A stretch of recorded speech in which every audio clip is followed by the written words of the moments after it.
Napapansin mo ba na mas madalas kang hindi makatulog nitong mga nakarang araw? Parang kahit pagod ka, umiikot pa rin ang utak mo sa lahat ng balita. Pwedeng sa traffic, sa mga krimen, sa presyo ng bilihin, gulo ng ating bansa. Pero don't worry, hindi ka rin nag-iisa.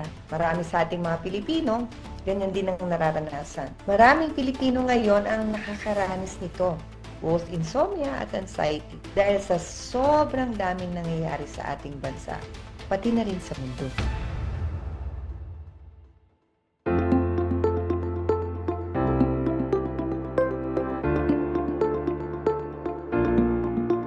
Hi, ako po si Dr. Cindy Delara, internist and cardiologist. At kahit puso po ang aking specialty, gusto ko pong pag-usapan natin ang mental health at physical health dahil ito ay magkadikit. Pag hindi ka nakakatulog, tumataas ang blood pressure, nakakaproblema ka sa mga hormones, pati ang puso mo pwede ring maapektuhan.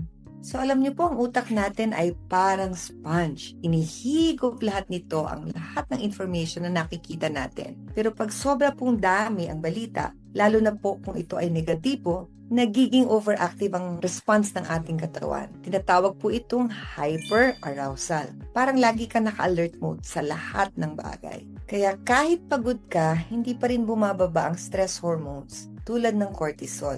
At dito pumapasok ang insomnia.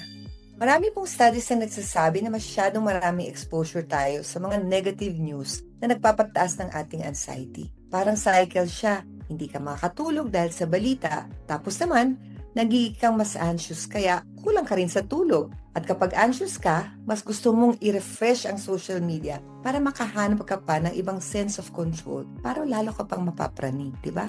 So ano-ano bang mga signs na naapektuhan ka na ng mga news-related stress? Siyempre, number 1, madali kang magising sa gabi o hirap ka nang makatulog. Number 2, you feel lagi kang pagod at irritable. Number 3, mas madalas ang tibok ng puso mo kapag may breaking news. Or you feel helpless or even hopeless kapag ikaw ay may krisis. Kaya po, kung kayo po ay may ganitong simptomas, araw-araw, I think it's time for you to take action.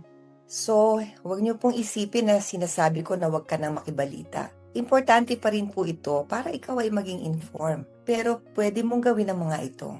Limit news consumption. Piliin ang oras at source ng balita. Huwag yung scroll ka lang ng scroll lalo na pag bago ka matutulog. Pangalawa, practice sleep hygiene. Gawin mong regular ang oras ng tulog mo, iwasan mo ang gadget, that's 1 hour before your intended sleep. Number 3, relaxation techniques. So, siyempre, nandyan yung deep breathing. You do some meditation, you do some journaling. At personally, ako po, I always pray. So, yun ang aking way of relaxation. Pang-apat, you have to stay active.